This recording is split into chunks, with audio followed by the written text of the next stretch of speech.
Imagine a place, right, a place that went from these tranquil tribal settlements steeped in tradition to becoming a major global player, Mm, a land of ancient riches, mm. gold, but also one that's seen profound struggle. Yeah, absolutely.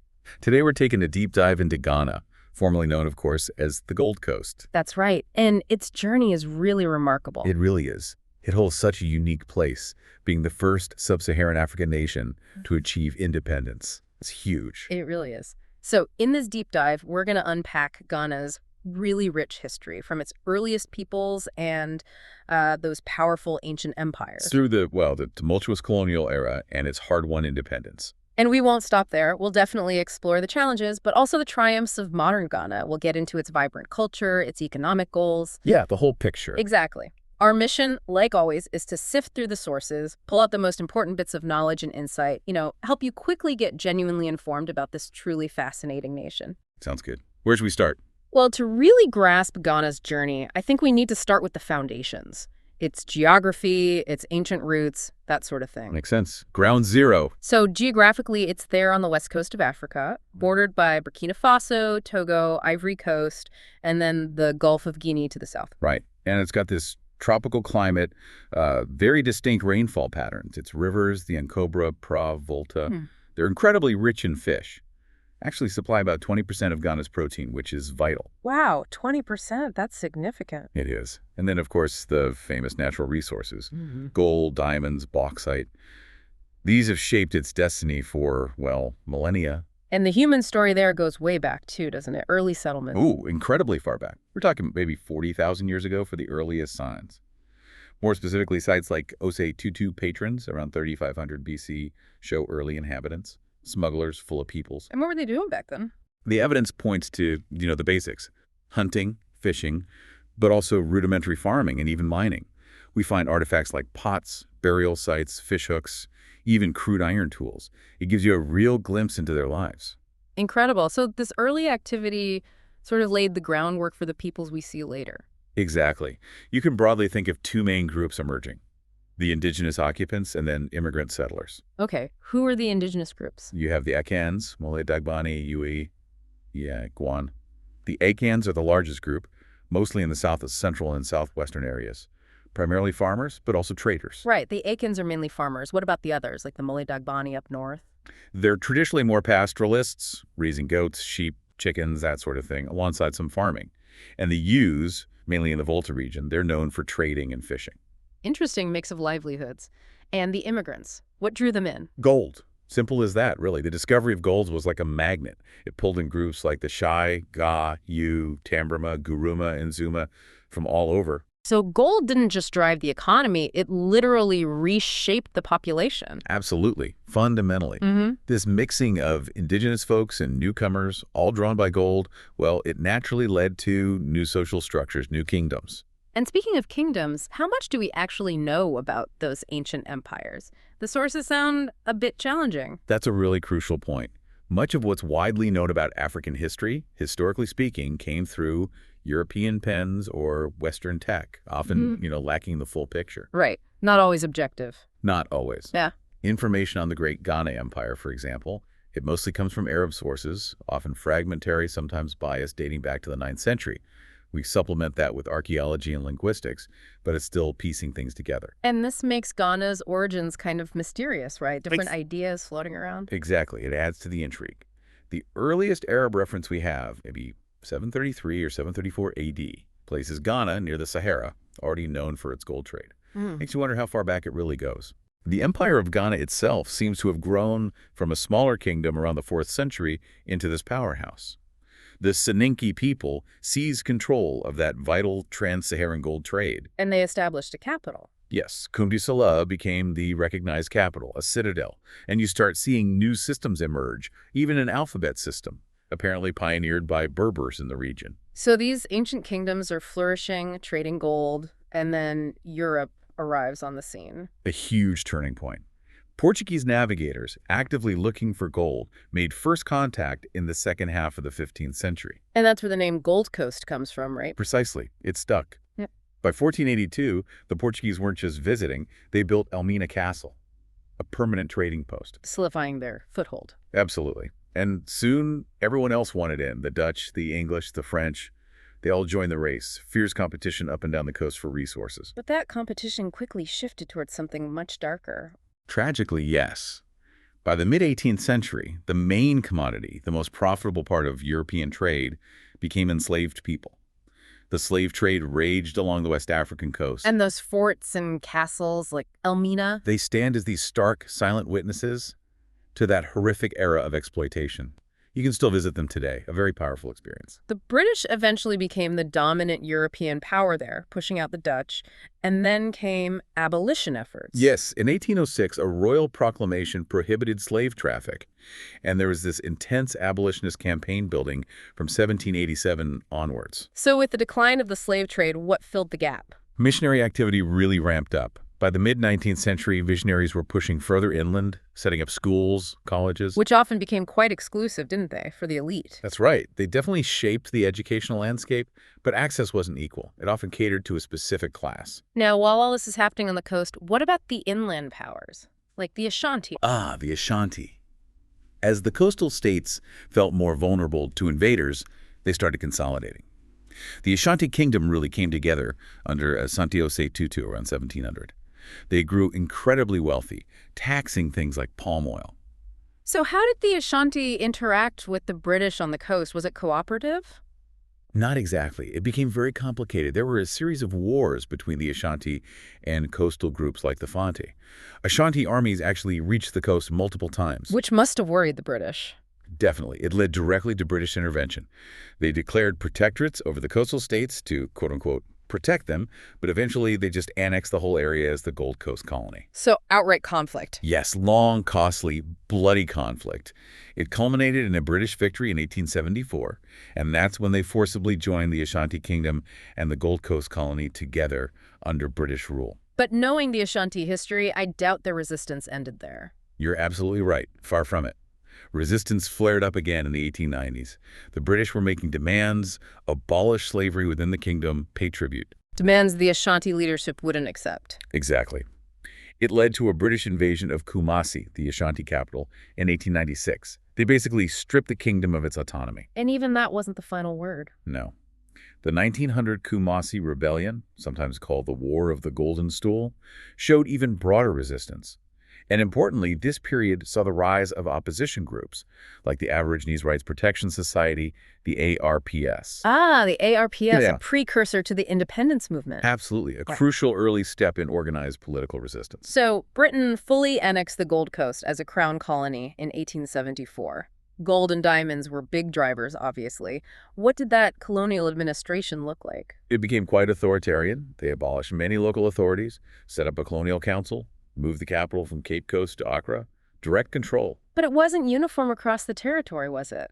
The approach in the north differed. That's a key point. In the north, where people were less familiar with this kind of direct colonial rule, what sources call subordinate colonialism, the British had to be a bit more subtle. And in the south? In the South, they often kept traditional chiefs in place, but really only as mere puppets, ruling in Britain's favor.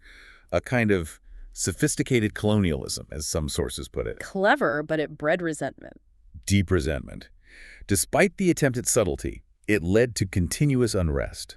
The seeds of nationalism were definitely being sown, even under tight control. Right. So even while being a laboratory for British indirect rule, something else was brewing. Yes, Ghana, or the Gold Coast then, developed this well-educated middle class.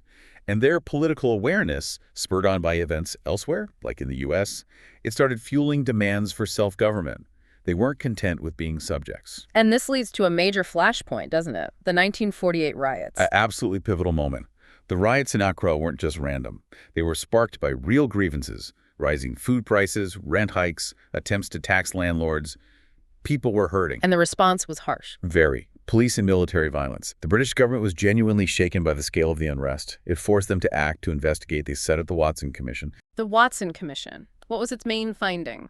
Must have been under pressure. Its core recommendation was pretty bold for the time. The people needed a real voice in their own government. This led directly to the first elections in 1949. A step forward, but still limited. Oh, definitely limited. Many people were still denied the vote. But it cracked the door open. It set a precedent for political participation. And into this opening steps, Kwame Nkrumah? Yes. He returned in 1947, quickly became General Secretary of the main nationalist party, the UGCC, the United Gold Coast Convention. He made waves quickly, didn't he? Almost immediately. There was infighting within the UGCC, but Nkrumah didn't hold back. He fiercely attacked the colonial government. So much so, he was arrested in 1950. Arrested, but then he runs for office from prison. That's extraordinary. It's absolutely fascinating. He ran for the Accra Central seat while in jail and won by a landslide. The people had clearly chosen their leader. So they had to release him. They didn't have much choice. He was out after just 13 months. He became leader of government business, then prime minister.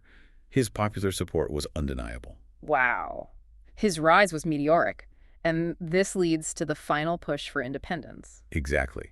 Nkrumah tabled his famous Motion of Destiny in 1956, formally asking Britain for independence. His party, the CPP Convention People's Party, which he'd formed after splitting from the UGCC, won the subsequent election in another landslide. Leaving the British no room to maneuver. Pretty much. On March 6, 1957, the Gold Coast became the Republic of Ghana.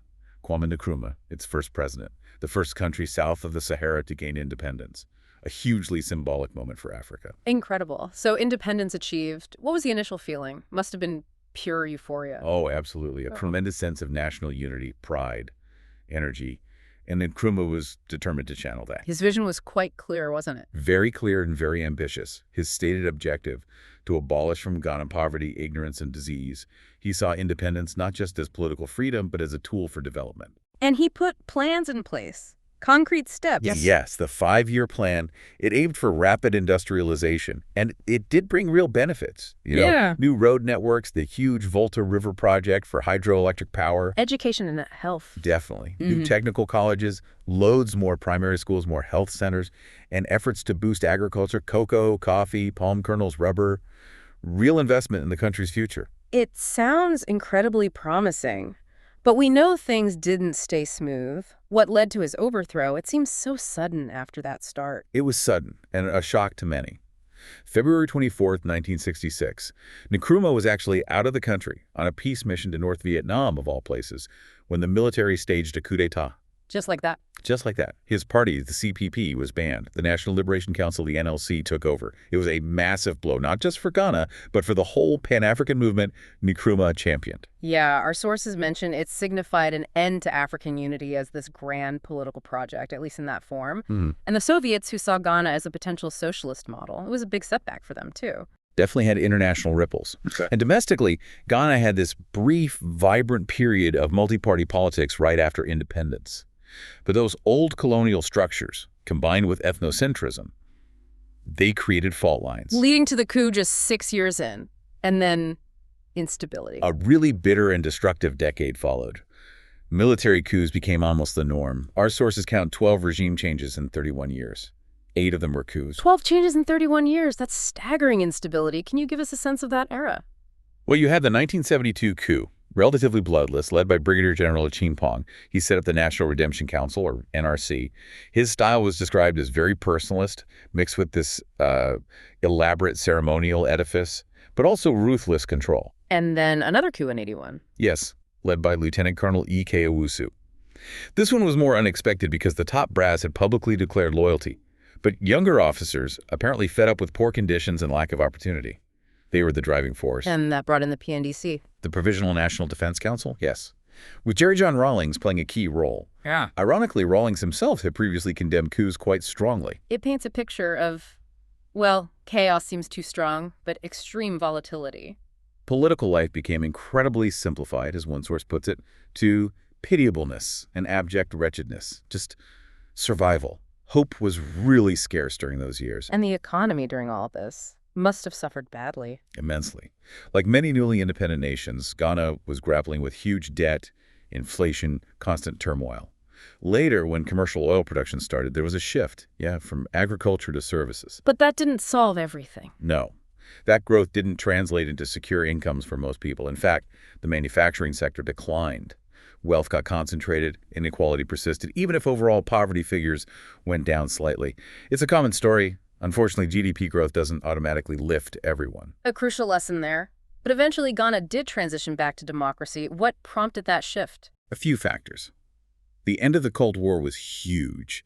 It removed some of the external pressures and patronage systems that propped up authoritarian regimes. Plus, there was this global wave of popular revolts in the late 80s, early 90s, demanding democracy. Ghana caught that wave. So this was Ghana's fourth republic, after earlier attempts. That's right, the first, second, and third republics hadn't lasted.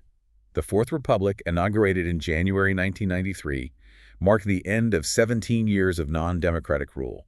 It felt like a real turning point. Was there international help? Yes, significant support, especially from the U.S. government and various civil society groups.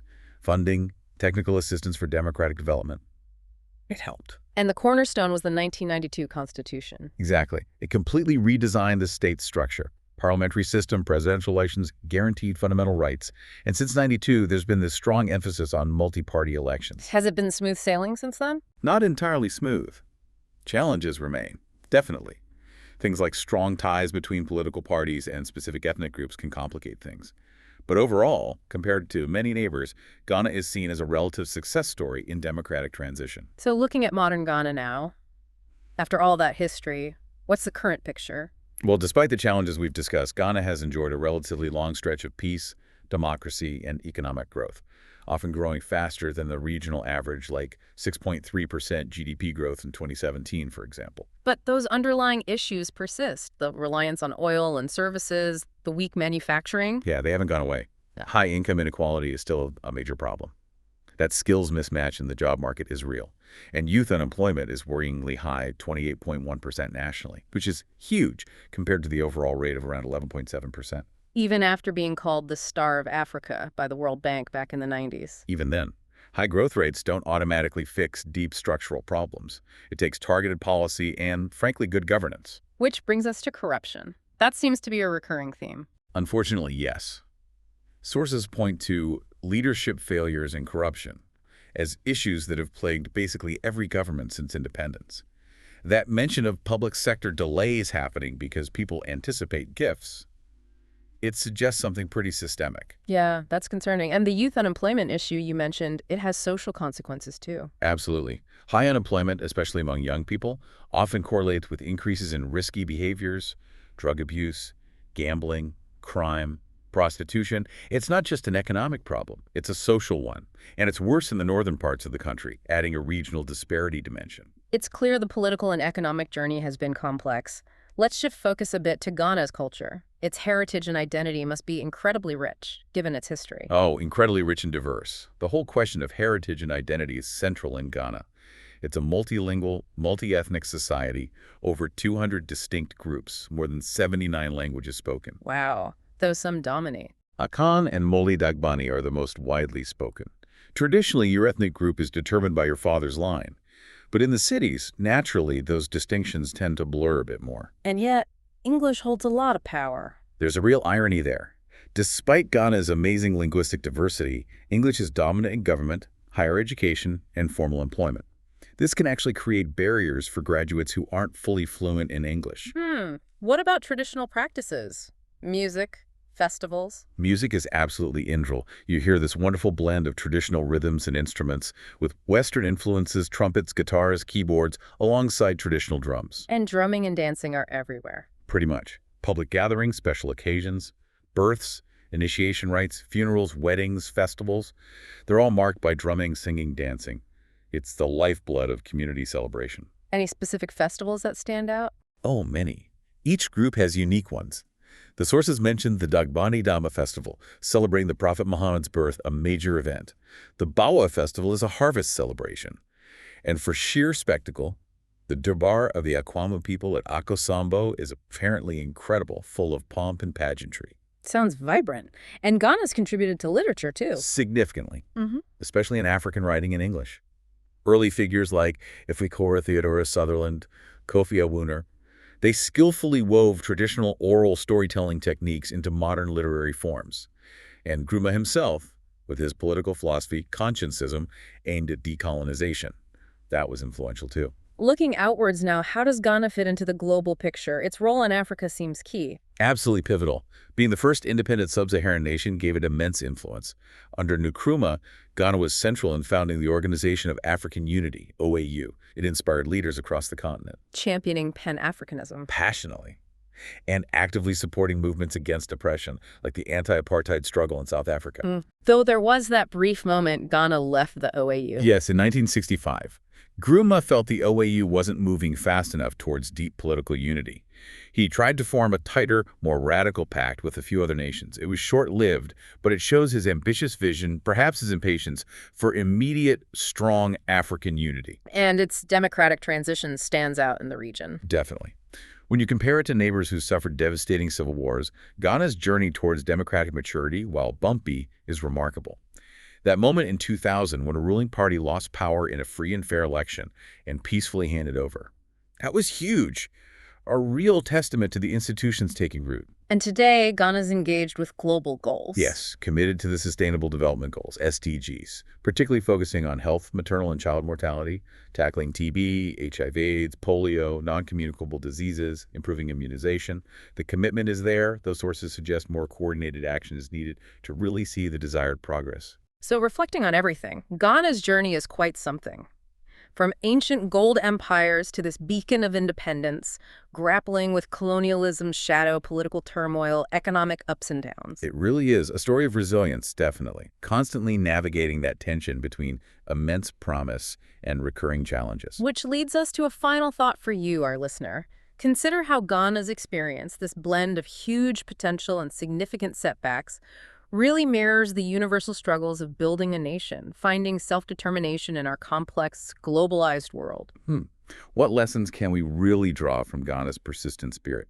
Its way of confronting its past while still striving for a better, more just, more prosperous future. And what does its incredibly strong, unique cultural fabric tell us about national resilience? Something to ponder.